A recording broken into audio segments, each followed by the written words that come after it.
주님께서 여러분과 함께 루카가 전한 거룩한 복음입니다.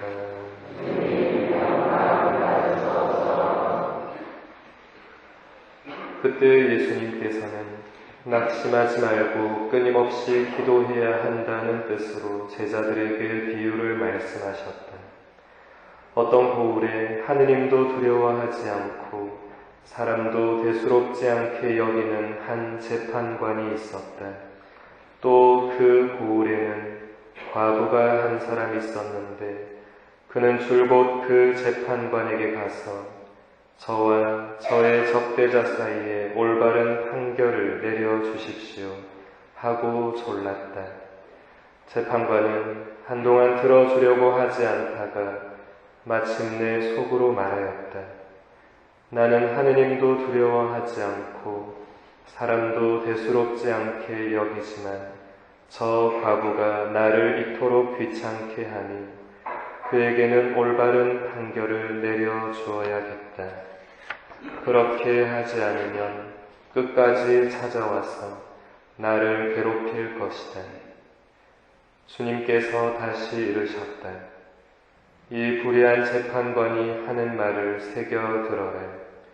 하느님께서 당신께 선택된 이들이 밤낮으로 부르짖는데 그들에게 올바른 판결을 내려주지 않으신 채 그들을 두고 미적거리시겠느냐. 내가 너희에게 말한다. 하느님께서는 그들에게 지체 없이 올바른 판결을 내려주실 것이다. 그러나 사람의 아들이 올 때에 이 세상에서 믿음을 찾아볼 수 있겠느냐. 주님의 말씀입니다.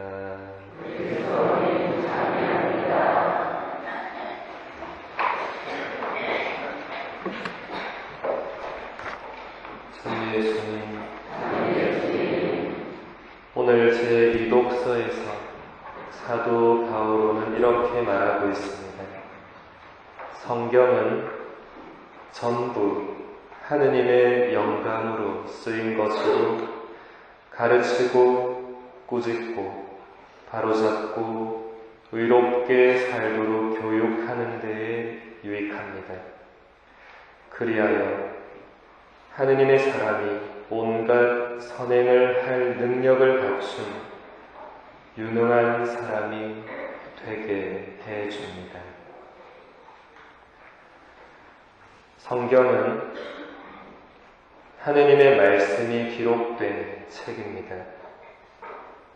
그래서 우리가 하느님을 알기 위해서는 성경을 읽고 그 안에 담긴 하느님의 말씀을 깨달아야 합니다. 오늘날 한국 가톨릭 교회 신자들의 가장 큰 문제점은 성경을 읽지 않는다는 것입니다. 성경을 읽지 않으니 하느님을 잘 모르는 것은 당연한 일이고 잘 모르는 하느님을 제대로 믿지 못하는 것도 당연한 일입니다. 그래서 예수님은 오늘 복음에서 이렇게 말씀하십니다. 사람의 아들이 올 때에 이 세상에서 믿음을 찾아볼 수 있겠느냐. 하느님을 제대로 만나지 못하는 신앙 생활은 우리에게 의무감만 안겨줍니다.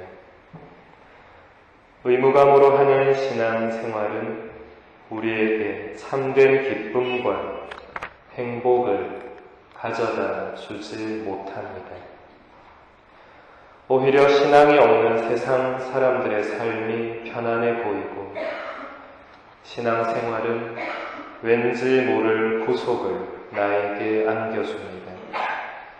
그래서 수많은 사람들이 교회를 떠나서 냉담을 합니다. 올 한 해 동안 우리 교구 전체가 냉담 교우 모셔오기 운동을 열심히 했습니다. 그리고 이제 그 운동을 마무리하는 시점에 와 있습니다. 열심히 모셔온 냉담 교우들이 성당에 왔다가 거의 대부분 다시 성당을 떠났고, 주일 미사 참례자 숫자를 보면 운동 시작 전이나 지금이나 거의 차이는 없습니다. 이것은 결국 하느님을 제대로 만나지 못하는 신앙생활은 오래 가지 못한다는 것을 잘 보여줍니다. 그냥 성당에 온다고 해서 곧바로 하느님을 만나는 것은 아니기 때문입니다. 우리는 사실 성경 말씀을 최소한 매주 듣지만 제대로 듣지 않습니다. 정말 나에게 하시는 하느님의 말씀으로 듣지 않습니다.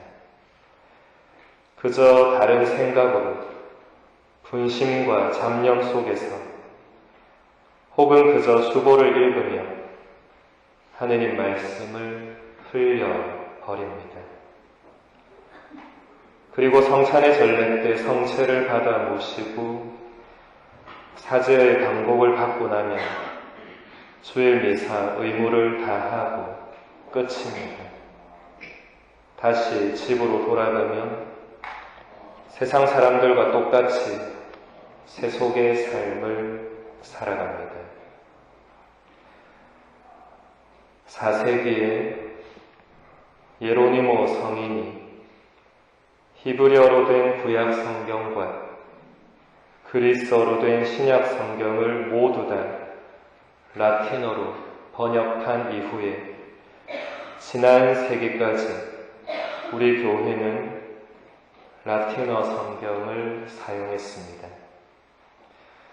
물론 예로니모 성인의 시대는 로마 제국의 언어가 라틴어였기 때문에 사람들이 성경을 읽는 데에 아무런 문제가 없었습니다.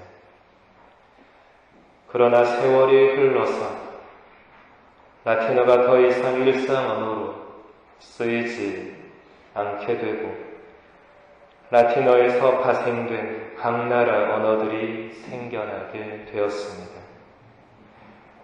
그때부터 사람들은 더 이상 라틴어로 된 성경을 읽을 수 없게 되었습니다. 그래서 16세기에 마르틴 루터는 다시 성경을 읽어야 한다고 제안하면서 1000년 만에 처음으로 라틴어 성경을 독일어로 번역을 했습니다. 그때야 사람들은 성경을 다시 읽을 수 있게 되었습니다. 지금은 성경이 온 세상 모든 언어로 다 번역이 되어 있습니다. 사람들은 신자든 아니든 거의 다 자기 집에 성경을 가지고 있습니다. 그래서 마음만 먹으면 언제든지 성경을 읽을 수 있게 되었습니다. 그럼에도 불구하고 우리 신자들은 성경을 잘 읽지 않습니다. 굳이 읽지 않아도 세상을 살아가는 데 큰 어려움이 없기 때문입니다. 하느님보다는 세상의 것들과 돈이 더 중요하기 때문입니다. 하느님을 알고 만나려는 열망보다는 어떻게 하면 돈을 더 벌 수 있고 어떻게 하면 좀 더 안락하고 편안한 삶을 살 수 있을까 하는 생각들이 앞서 있기 때문입니다. 오늘 복음에서 예수님은 우리들이 하느님께 끊임없이 청하면 다 들어주신다고 하십니다. 그러나 잘 알지도 못하고 만나 본 적도 없으며 평소에 찾지도 않던 하느님께 우리가 어떻게 끊임없이 청할 수 있겠습니까? 내가 필요할 때만 찾고 그것도 제대로 기도해 본 적이 없기에 어떻게 청해야 할지도 잘 모르는 우리들입니다.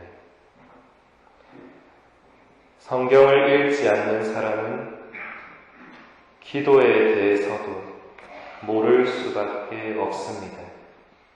왜냐하면 기도가 무엇인지, 어떻게 기도해야 하는 것인지도 모두 다 성경에 나와 있기 때문입니다.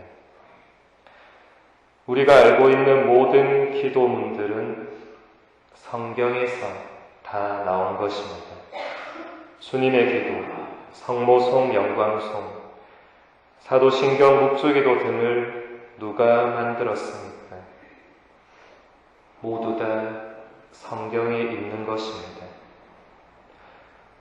그것도 모르고 그저 입으로 기도문을 중얼거리기만 하는 것은 기도가 아니라 독백일 뿐입니다. 성경을 읽으십시오. TV 앞에 푹 빠져 있는 그 시간에 성경을 읽으십시오. 술 마시고 흥청망청대는 그 시간에 성경을 읽으십시오. 쓸데없는 수다를 떨고 다른 사람들을 흉보는 그 시간에 성경을 읽으십시오. 분심과 잡념으로 의미 없는 시간을 보낼 때 성경을 읽으십시오. 미사 중에 선포되는 하느님의 말씀을 온 마음을 다해서 들으십시오. 그저 시간 때우기로 주보나 뒤적거리면서 말씀을 흘려버리지 마십시오. 하느님의 말씀은 살아있고 힘이 있기에 우리가 제대로 읽고 듣고 묵상한다면 그 말씀이 반드시 우리를 변화시켜 줄 것입니다. 우리를 새롭게 해 줄 것입니다. 그리고 그때야 우리는 오늘 사도 바오로가 말한 것처럼 하느님의 말씀을 다른 사람들에게 선포할 수 있게 될 것입니다. 바오로는 우리에게 이렇게 권고합니다. 말씀을 선포하십시오. 기회가 좋든지 나쁘든지 꾸준히 계속하십시오. 끈기를 다하여 사람들을 가르치면서 다 이루고 꾸짖고 격려하십시오.